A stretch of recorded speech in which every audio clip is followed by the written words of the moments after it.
कुछ वर्षों में यह पहला मौका था जब ऊपर का होल मंथन के दिन आखिर तक पूरा भरा हुआ था।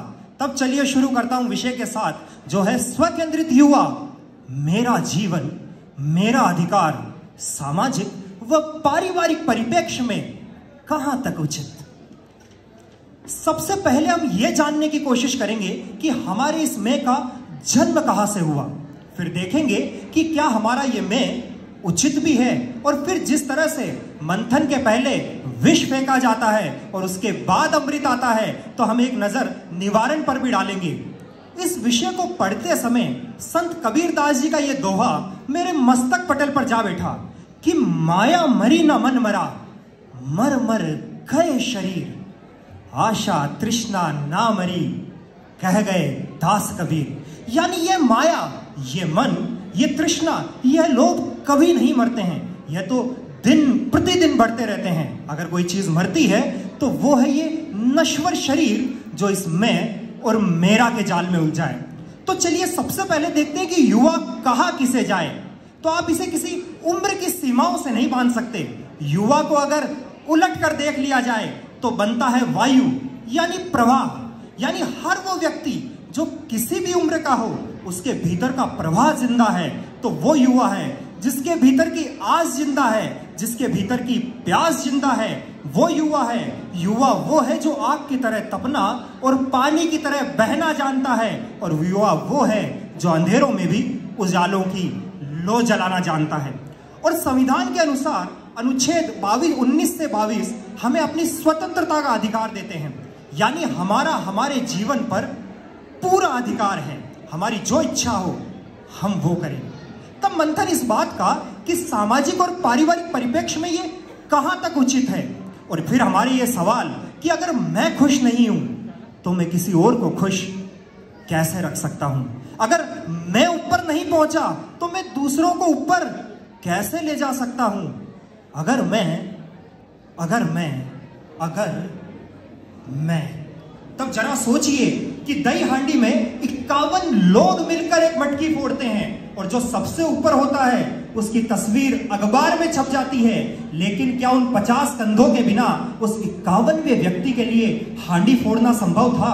और इस बात में कारण छुपा है कि हमारे परिवार, हमारा व्यापार, हमारा जीवन और इतनी मुश्किलों से क्यों जूझ रहा है। ऐसा नहीं है कि दही की मटकी अब नहीं रही, माखन अब नहीं रहा।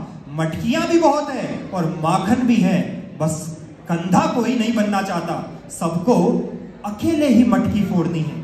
आपकी नजरें मेरी तरफ और आपका ध्यान मेरे शब्दों की तरफ हो। आजकल हमारे घर में बच्चों का जन्म नहीं होता, एक मैं का जन्म हो जाता है। अगर घर में 4 लोग हैं तो सबके शैम्पू अलग हैं, सबका साबुन अलग है और कंघा अलग है। और ऐसे में यह बीज बचपन से ही पनपने लगता है, क्योंकि अगर हमने बीज करेले का बोया है तो दुनिया का कोई भी विज्ञान उसमें से हापुस के आम निकाल कर नहीं दे सकता। तब चलिए आपको एक छोटी सी कहानी सुनाता हूं। जब रावण को मारकर भगवान राम अयोध्या लौटे तो माता कौशल्या ने स्नेहवश, वात्सल्यवश भगवान राम से पूछा कि राम, तुमने रावण को कैसे मारा? तो राम कहने लगे कि मां, रावण को तो मैंने मारा। मां फिर पूछ पड़ी कि हाँ, मैं वही तो पूछ रही हूं कि तुमने रावण को कैसे मारा? तो भगवान राम मुस्कुराए और कहने लगे कि मां, रावण को मैंने नहीं, रावण को उसके मैंने मारा, उसके अहंकार ने मारा। अब यहां से गणना कीजिए कि वो व्यक्ति जिसने चराचर जगत को, तीनों लोगों को जीत लिया हो, शनि जिसके पैरों का बिछोना हो, और जिसने यम को अपने दरवाजे पर किसी बांदरवाल की तरह टाक रखा हो, वो रावण भी अयोध्या से निकले एक युवराज राम की उस सेना से हार गया जिसमें नर भी नहीं, वानर थे। तब आइए आज के विचार मंथन की दहलीज पर पहला कदम रखते हैं।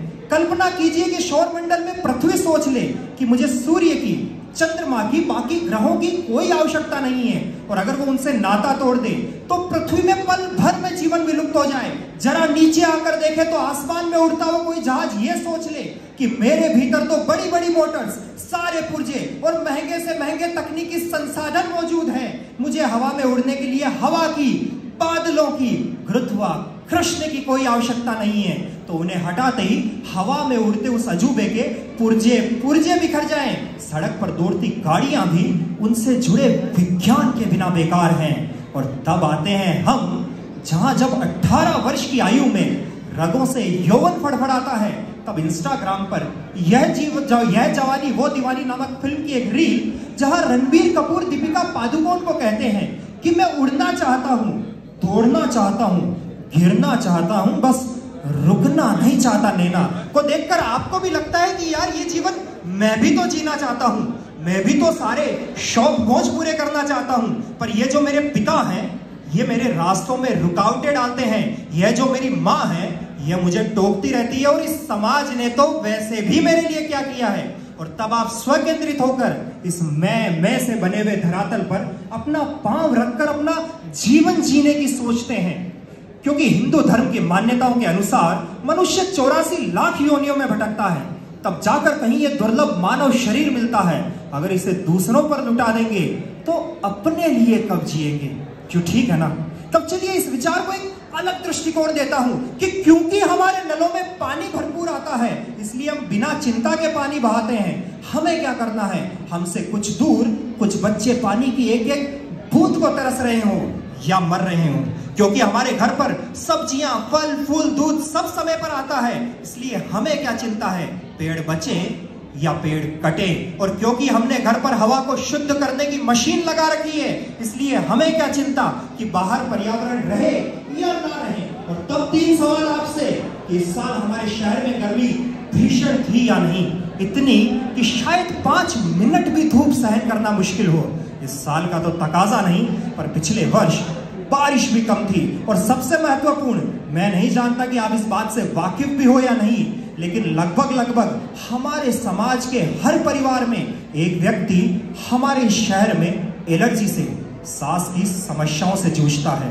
तो चलिए देखते हैं कि हमारा ये मैं फिर कितना उचित है।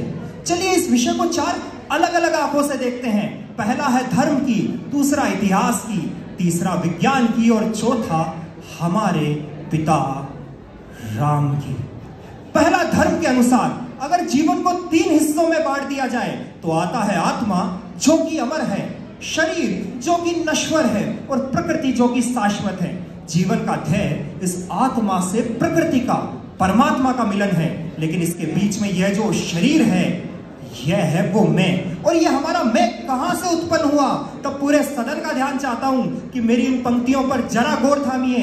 हमारे बुजुर्ग कल के लिए घर बनाते थे ताकि उनकी पीढ़ियां आराम से रहे, सड़क पर प्याऊ चलाते थे ताकि रास्ते से गुजरता हुआ कोई थका हारा राहगीर अपनी प्यास बुझा सके, पेड़ लगाते थे ताकि पूरे नगर की वायु शुद्ध करके सबके अच्छे स्वास्थ्य में अपना हाथ बटा सके। और इसके बाद हम सब साक्षी हैं कि उन्होंने बेहतर जीवन दिया, इसलिए बेहतर जीवन जिया। लेकिन हम आज पिज्जा खाते हैं ताकि आज का लुत्फ उठा सकें, कल जिम जाते हैं ताकि वजन घटा सकें, और परसों बीमा करवाते हैं ताकि हम अपना भविष्य सुरक्षित कर सकें। और आप साक्षी इस बात के भी हैं कि चिंता के, डिप्रेशन के, बीमारियों से, निराशा से जितना आज का युवा जूझ रहा है, शायद कोई नहीं जूझ रहा, क्योंकि हमने कभी दिया ही नहीं, सिर्फ अपने ही अपने लिए किया।